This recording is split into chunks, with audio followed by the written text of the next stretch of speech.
Hey everyone, welcome back to Engelbart Gaming. Today I've got another episode of utterly pointless comparisons for you. I'll be taking a look at the arcade and Genesis/Mega Drive versions of Capcom's Mercs.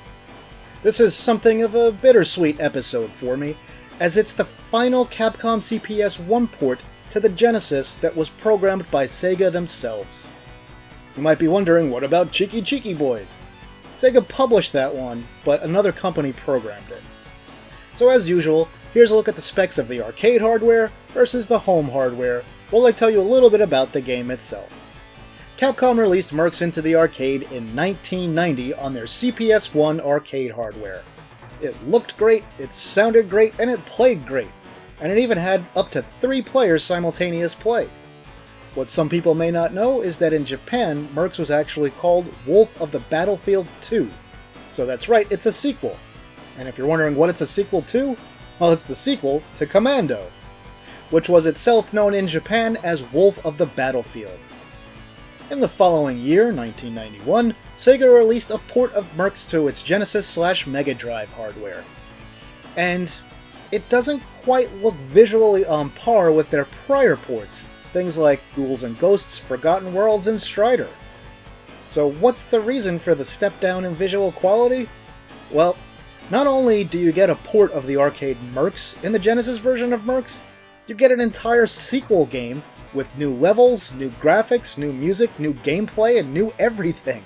All of that is on a single 8 megabit cartridge. So Sega made the decision to give us all a little more bang for our buck by including a whole second game on the cartridge. But that required reducing the quality slightly because they didn't have room for as many unique tiles for the original game because of that. The big other noteworthy change is the Genesis version of Mercs is a single-player game only. Yeah, bummer. Alright, so recording methodology for this one. I kept it simple. I just played the game straight through. No save states or anything weird going on here. So, let's get on with it. And we begin at the beginning.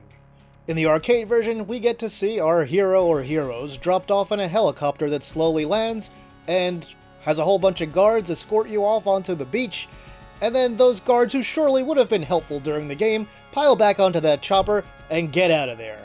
On the Genesis, we're treated to a cutscene instead. And then as the game proper starts here, you can see that as far as the Capcom CPS ports that were done by Sega to the Genesis, Mercs looks a little bit less complex than most of the others. And so the big reason for that is because it's actually 2 entire games.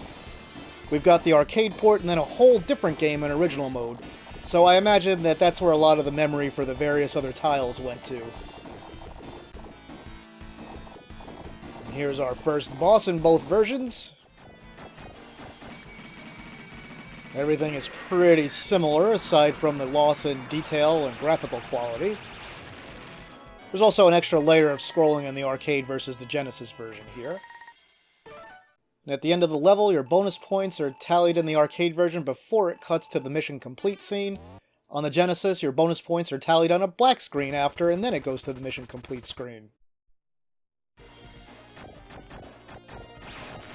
Wow, in our second level here, look at the gigantic difference in the level of detail on the ground between the 2 games, and also in the houses while you're pulling up in the Jeep here. Yeah, the Genesis one looks almost more like a Master System game. They just really cut so much out of it in terms of the amount of different tiles that are available.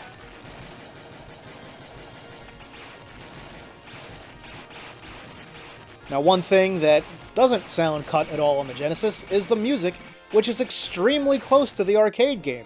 And of all the CPS-1 ports from the arcade to the Genesis, Mercs probably sounds the closest to the source material.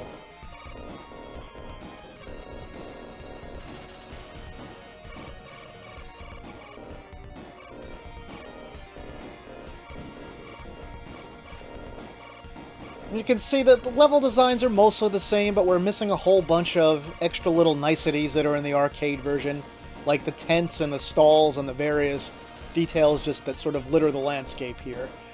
Also, the way that the tanks are set up with the breakable walls are slightly different because of the differences in screen real estate between the two games.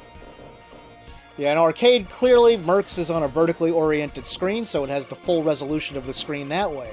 On Genesis, we've got a much lower resolution screen, and then, to give it more of an arcade-like aspect ratio, they also cut off a big section of the screen to give you sort of a pillar box look.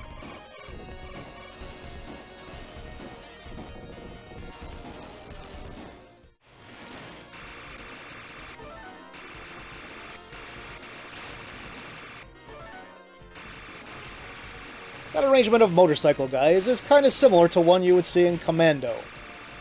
And as I said earlier, this game is technically the sequel to Commando.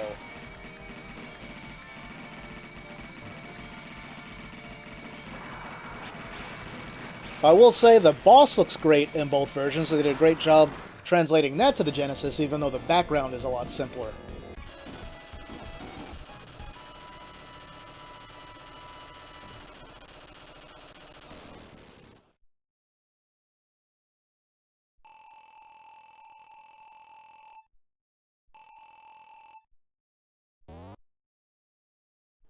Now we head on to Stage 3. This one looks a little simpler in the arcade, so we don't see quite as much of a loss of detail in the Sega port.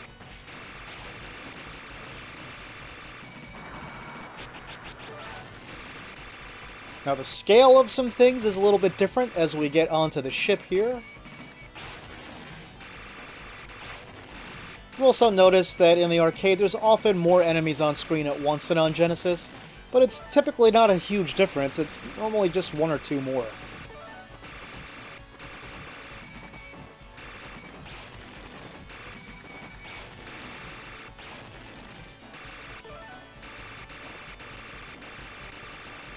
And once again, I will say they did such a fantastic job with the music in this game on the Genesis.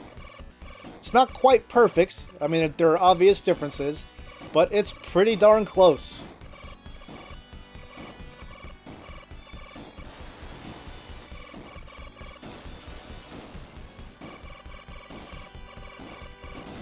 And you can see a lot of little details in the arcade version that are missing on the Genesis here. Like the destroyed rails, one's bent up in the arcade and one down. On the Genesis, they're both bent down.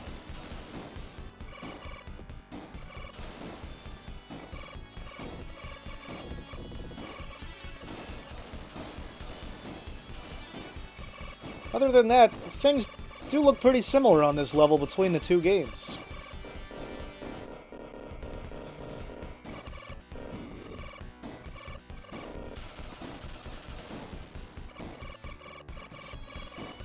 Again, with the difference in the aspect ratios, you can sort of lure the enemies out a little bit better sometimes on Genesis and destroy one before another one spawns if you're careful.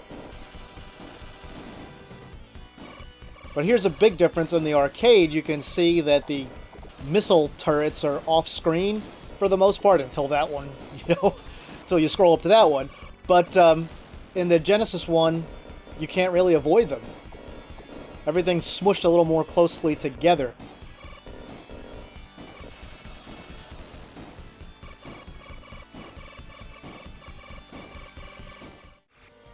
And here's another difference in our boss for this level. In the arcade, we get a turret that we can man to do some early damage to it. The turret is missing in the Genesis game.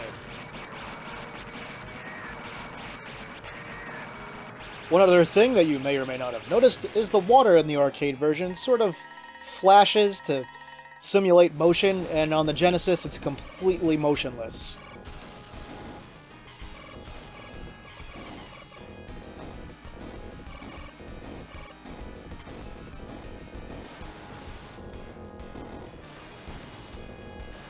And there's another level in the books for both versions.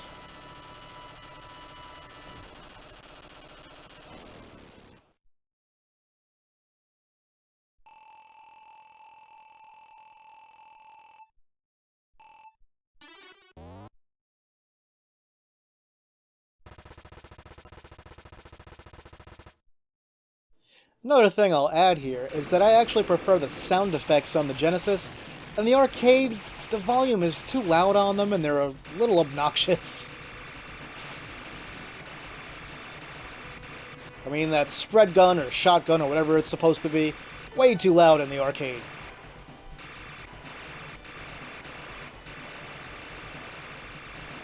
We can see again in this level, the details in the arcade version are a lot sharper in this section.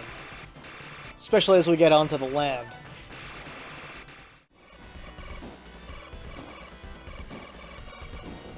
And here the huts look much more detailed, or sheds or whatever they are, look much more detailed in the arcade.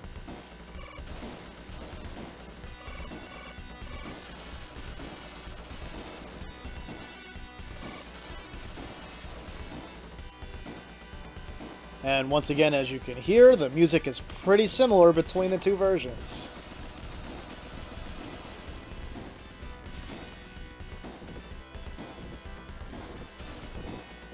And this wall that you shoot is one of the few things that flashes on Genesis when you damage it. Most of the things don't flash in that version.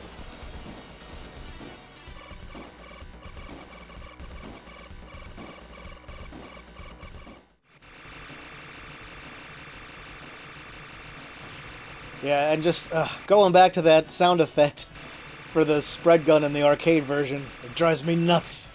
I don't know why they made it so loud. Like, drowns out all the music.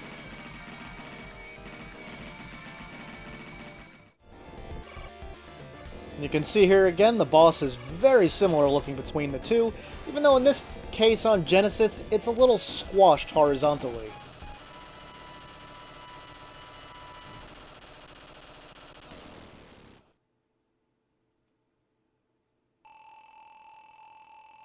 And that's mission 4 done. We've got 2 full levels left, and then sort of a bonus level.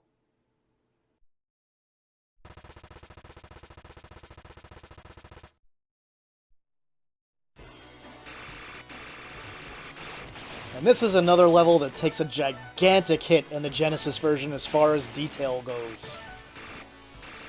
Again, the houses in the background and the streets look way worse. Looks like they managed the whole thing with just a very small tile set on the Genesis.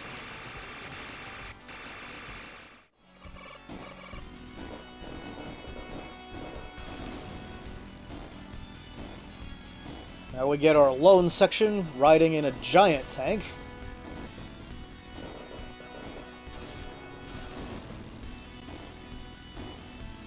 This whole section is a smidge easier on Genesis than the arcade version, I find. There are the landmines that you cannot clear with the tank.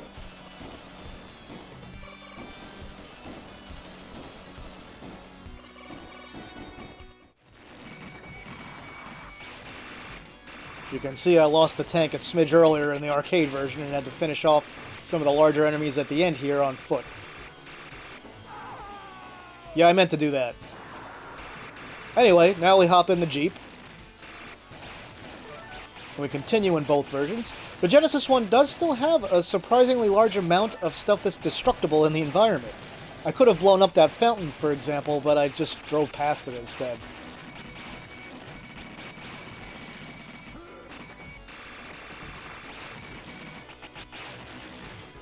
There you can see the garage door is blown up in the arcade, but is perfectly intact on Genesis. Also, the garage roofs are a lot more detailed in the arcade. They have just more stuff on them. And that wall in the arcade is also a lot more detailed with cracks and various other things that are broken on it.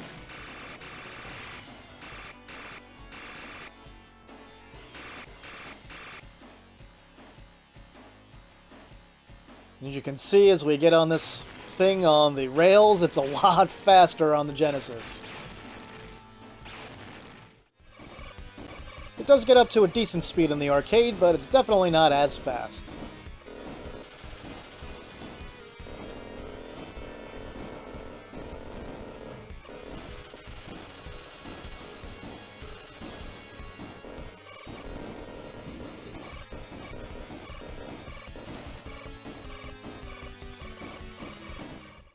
And this is another boss that is sort of horizontally compressed on the Genesis version.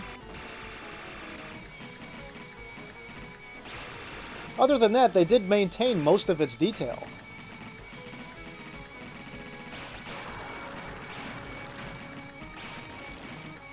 They even have the nice animated gears up there near the top.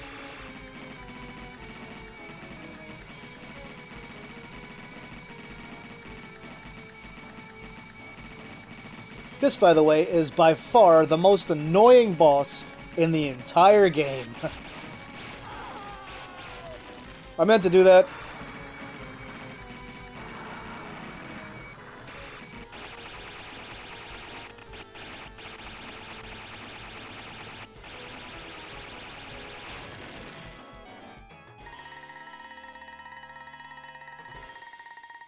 And with that, we're getting ready to approach the final level.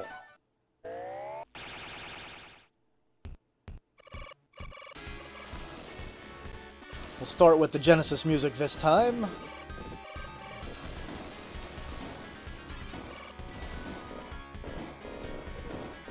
As you can see, this one looks a little bit closer to the arcade version than some of the prior levels.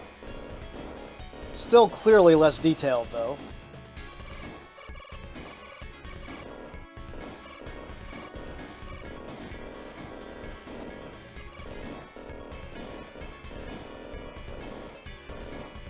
The arcade one sort of inundates you with rocket guys in this section. They come out a lot slower on the Genesis game.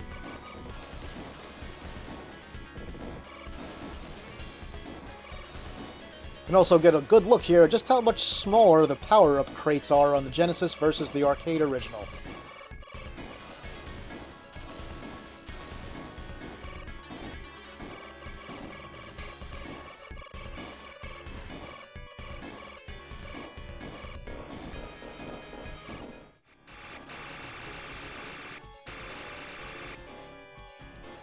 And you can see in the arcade one, a lot more guys come out on this part.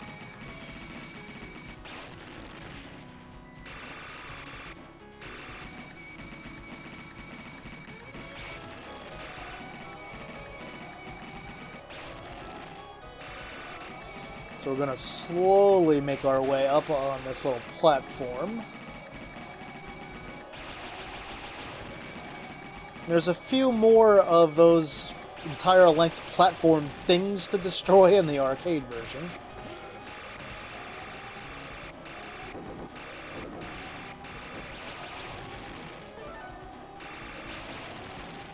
Again, the detail is pretty nice here on the Genesis port in this section. Still doesn't match the arcade game, but it's pretty good. I actually like the color of the railings on the floor better in the Sega version than the arcade version.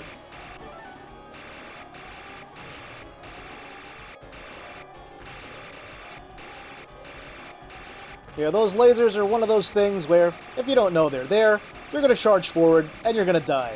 And I'm pretty sure they kill you in one hit.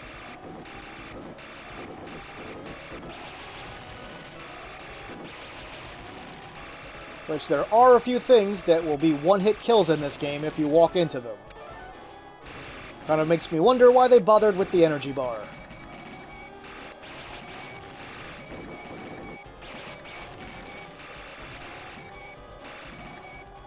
You can tell this section was a lot harder in the arcade versus the Genesis.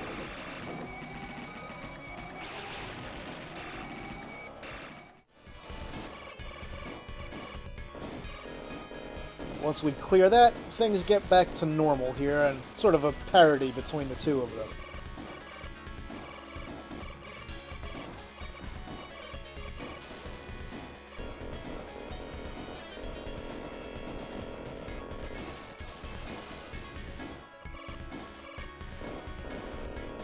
Don't have too much further to go. Interesting that on Genesis, the floor tiles are a lot smaller. You can see on the fence in the arcade version, they have little Capcom signs. Those are removed from the Genesis one. There was also a section that had Capcom written on the floor in an earlier level. I think it was the third one that they took out of the Genesis port.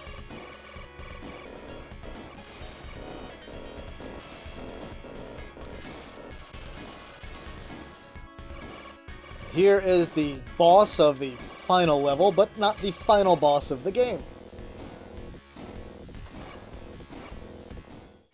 This is one that's a lot easier on Genesis versus the arcade. In the arcade, it's a lot tougher to dodge where the missiles strike.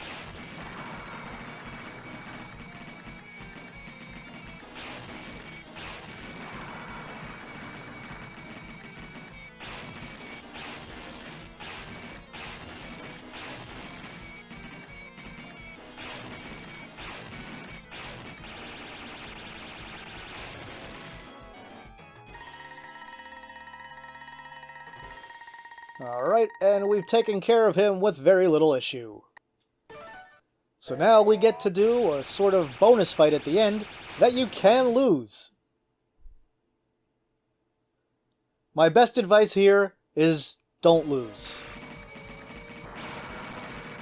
Also, you never want to die with the bombs or mega crashes or mega crushes in your inventory. Use all those things.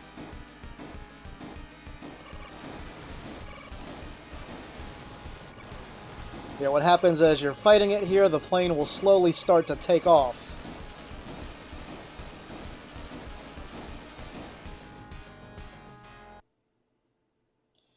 And once that finishes exploding, that is it for Mercs.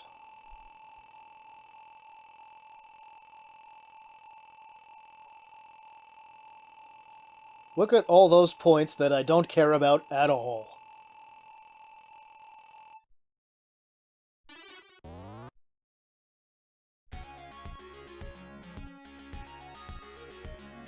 And here our little ending segment is very similar between both games. On the Genesis, they give you the text on 2 screens. In the arcade, they cram it all into 1 screen.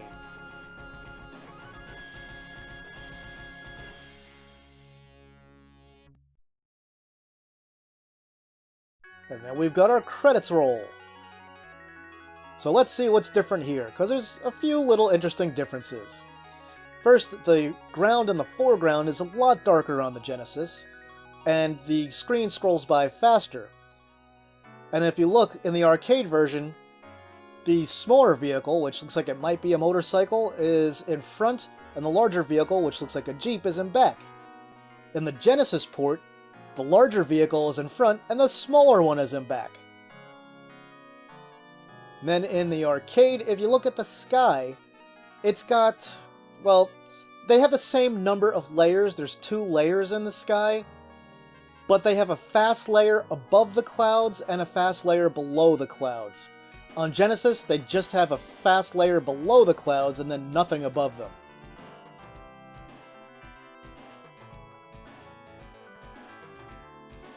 And that's about all the differences I see here. The mountains, of course, look much better in the arcade version. They're similar to the ones used in the background of level 1. Oh, the other big difference that I forgot about, which we can see now, is that helicopter that dropped you off in the beginning of the arcade version is here, flying around, watching you slowly drive your vehicles, instead of picking you up for some reason. And in the Genesis version, that helicopter is nowhere to be seen. The only time you see the helicopter in the entire Genesis game is in the cutscene before the game starts.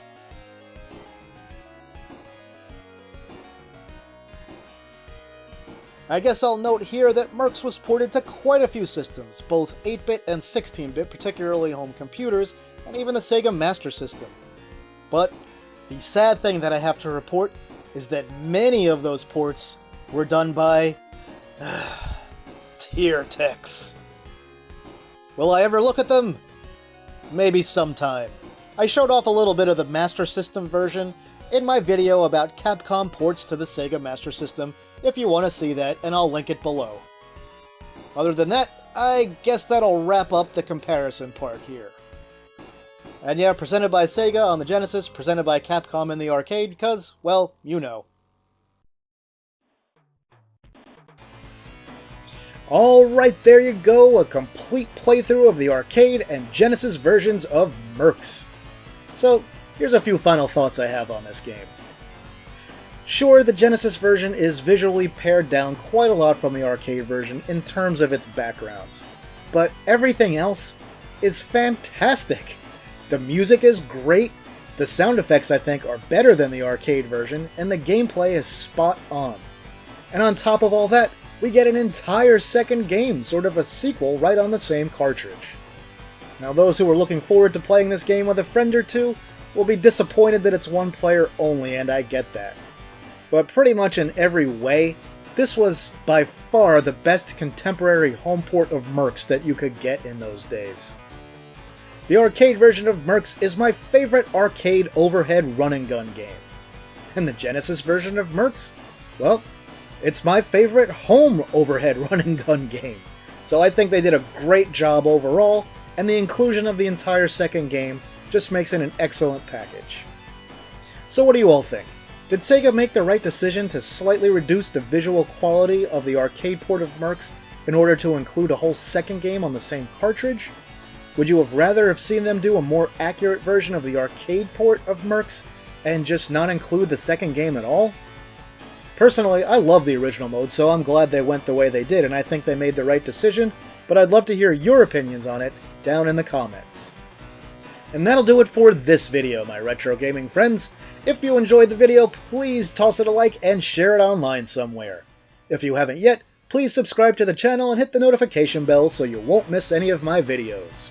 If you're so inclined, you can support the work I do here either on Patreon or Ko-fi. The links are at the end of the video and also down below in the description.